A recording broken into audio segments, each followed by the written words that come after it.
Et comment, ça va? Utilisant toute l'énergie qui lui reste, Mélanie essaie de creuser pour sortir de terre afin d'échapper à un Wendigo. Malheureusement, la créature attrape ses jambes et la tire en arrière. Alors, elle lui donne un coup de pied au visage pour s'en défaire et continue de creuser. Finalement, elle réussit à sortir pour être retrouvée par le psychopathe. Elle le supplie de l'épargner, disant qu'elle ne peut pas mourir à nouveau, mais le psychopathe la tue quand même avec une pioche. Environ un an plus tard, la sœur de Mélanie, Clover, et ses amis se rendent en voiture dans la région où Mélanie a disparu, espérant trouver un indice. Le dernier message qu'ils ont reçu d'elle était une vidéo enregistrée devant une station-service dans laquelle elle explique qu'elle ne pouvait plus rester à la maison après la mort de sa mère. Le groupe arrive à la même station-service et Megan, qui se dit médium, leur fait tous se donner la main pour tenter de canaliser l'énergie de Mélanie. Cependant, ils sont interrompus par un camping-car qui manque de les écraser. Clover entre dans la station et montre une photo de Mélanie au caissier. Il ne la reconnaît pas mais devine correctement qu'elle a disparu et explique que des gens disparaissent dans la vallée de Glory. Ensuite, Clover dit à ses amis qu'ils iront dans la vallée de Glory. Cette nuit-là, le groupe conduit toujours sous un violent orage. La visibilité est faible, alors ils commencent à discuter de ce qu'il faut faire. Soudain, la voiture traverse une pluie plus intense et émerge dans une zone dégagée qui semble protégée par un mur invisible. Le groupe observe, choqué, tandis que l'orage reste à distance. Personne n'a de réseau sur son téléphone et il y a une étrange croix sur le sol près d'une immense maison. Clover met sa main à la frontière entre les zones pour sentir la pluie. Soudain, elle remarque une silhouette sur la route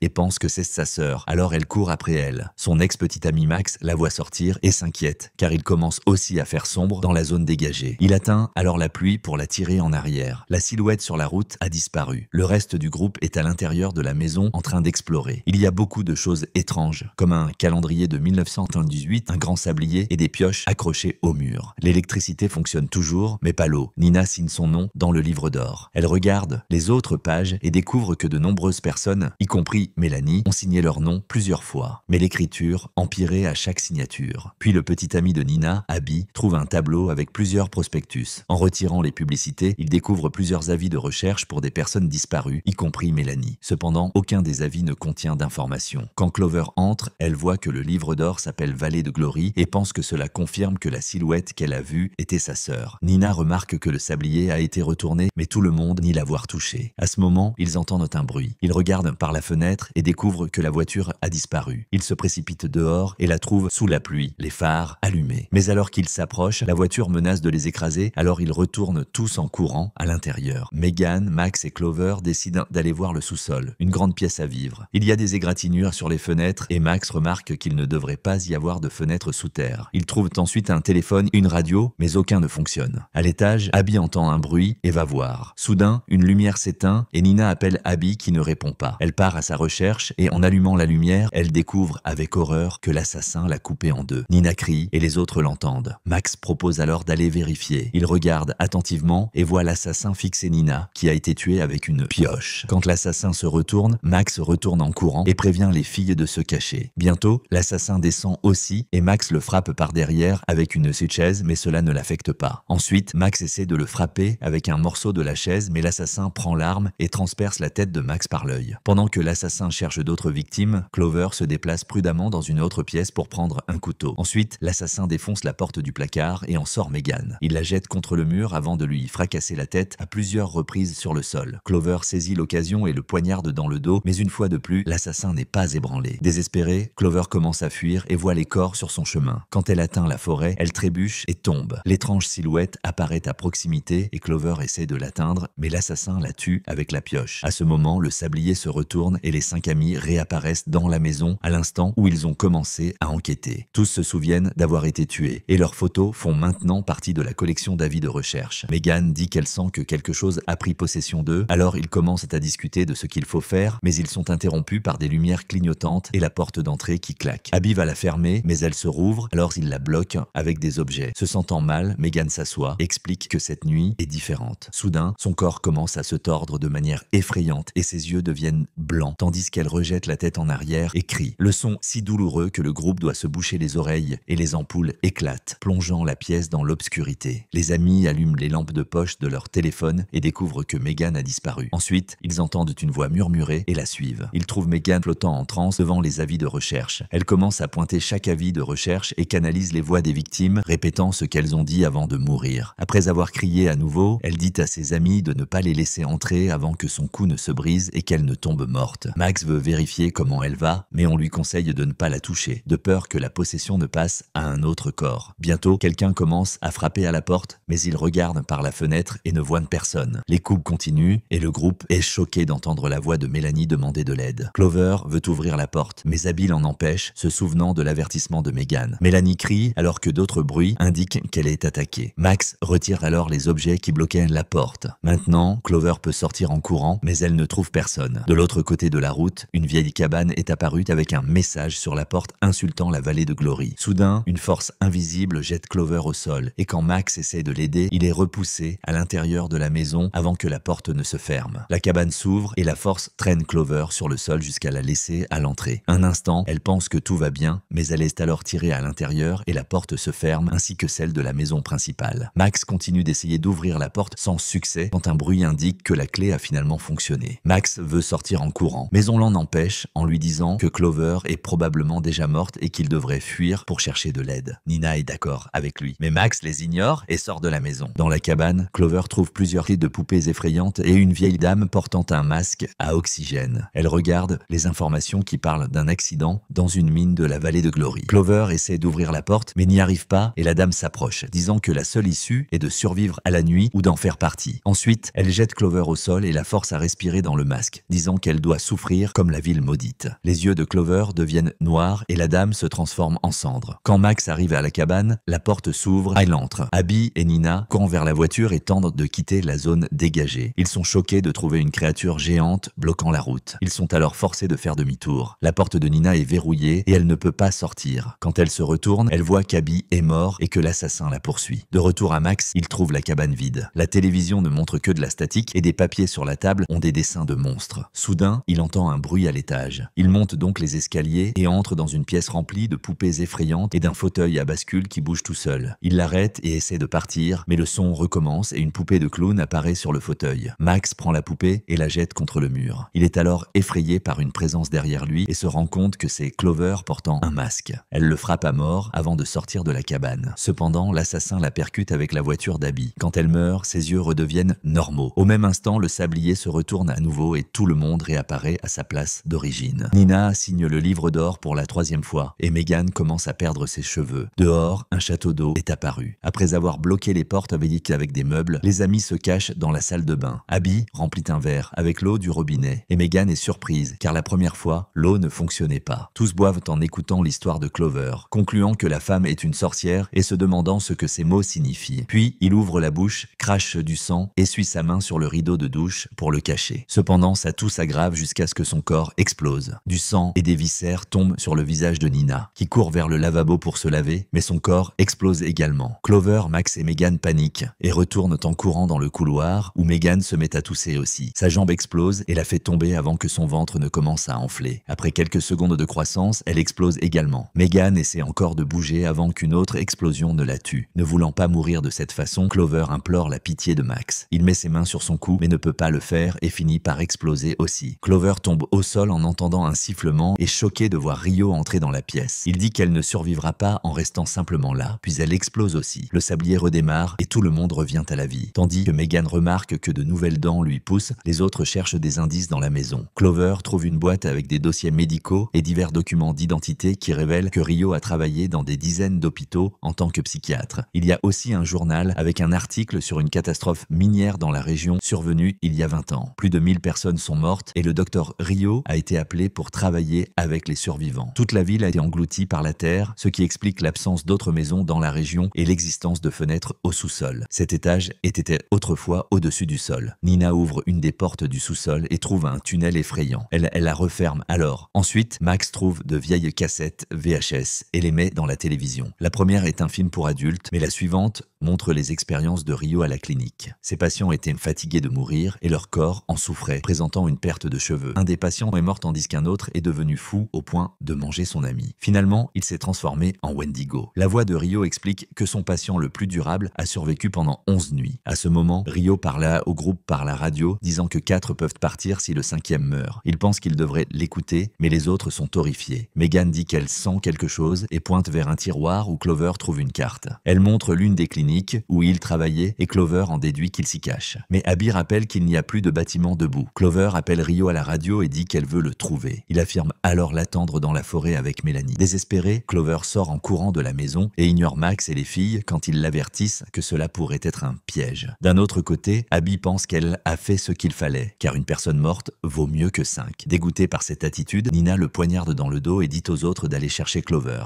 Dès que le couple est seul, l'assassin apparaît et les tue tous les deux. Dans la forêt, Clover marche accidentellement sur un piège à ours. Une ombre tire alors les chaînes pour l'entraîner dans l'obscurité. Bientôt, Max et Megan entrent aussi dans la forêt et trouvent les restes de la ville engloutis. Ils entendent des bruits étranges et lèvent les yeux pour voir un Wendigo dans un arbre. Le duo se met à courir immédiatement, mais Megan trébuche et tombe sur la lucarne d'une maison engloutie. Quand le verre commence à se fissurer, Max tient la main de Megan et essaie de la tirer. Cependant, le Wendigo l'attrape à la cheville et brise le verre, les faisant tomber tous les deux dans la maison. Max ne peut que regarder Megan se faire traîner jusqu'à la mort. Pendant ce temps, Clover réussit à ramper hors de l'obscurité au moment même où Max la trouve. L'ombre apparaît alors aussi et se révèle être Mélanie, qui se transforme également en Wendigo. Max retire le piège de la jambe de Clover et le referme sur le visage de Mélanie pour la capturer. Il aide ensuite Clover à s'enfuir et ils se cachent à l'entrée de la mine effondrée. Ils s'étreignent et discutent de ce qui pourrait arriver ensuite jusqu'à ce qu'ils entendent le Wendigo approcher. Une fois de plus, Clover demande une fin miséricordieuse. Max utilise alors un éclat de verre pour lui trancher la gorge. Après la mort de Clover, Max boit l'eau d'une fuite et va à la rencontre de Mélanie, explosant peu de temps après. Un flashback montre le jour où Mélanie a quitté la maison. Elle disait vouloir une vie meilleure à New York et a invité sa sœur à l'accompagner. Mais Clover a refusé. Puis Mélanie s'est transformée